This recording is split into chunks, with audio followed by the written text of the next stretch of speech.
Doctor గారు నాకు పళ్ళు కదులుతున్నాయి, ఏం చేస్తారు, మీ దగ్గర ట్రీట్మెంట్ ఉందా కదిలే పళ్ళకి అని అడుగుతుంటారు. ఫస్ట్ నేను చెప్పదలుచుకుంది ఏంటంటే పళ్ళు ఎందుకు కదులుతున్నాయి అనే దాన్ని బట్టి ట్రీట్మెంట్ ఉంటుంది.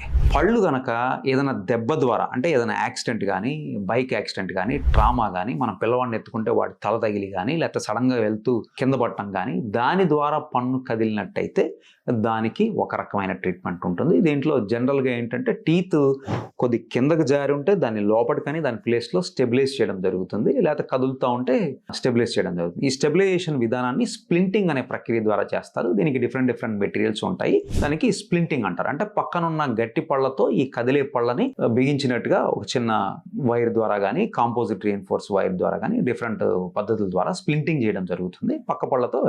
సో దట్ మళ్ళా ఒక ప్రాసెస్లో మన బాడీ దాన్ని హీల్ చేసుకొని దానంతటా అది ఆ పళ్ళని గట్టిపరుచుకుంటుంది. ఈ ప్రాసెస్ తర్వాత స్ప్లింటింగ్ని తీసేయచ్చు. ఇది ఎనీ ట్రామా, ఇంజురీస్ వల్ల వచ్చే కదిలేదానికి.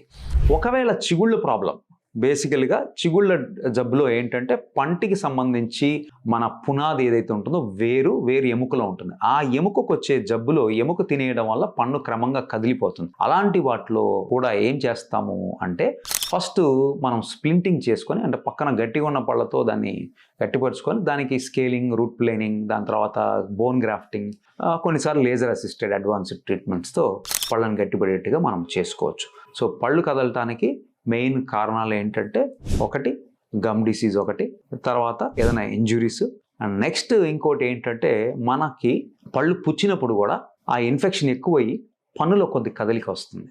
సో ఆ ఇన్ఫెక్షన్ని మనం ట్రీట్ చేసుకోవడం ద్వారా ఆ కదలిక కూడా మనం పోయేటట్టుగా చేసుకోవచ్చు.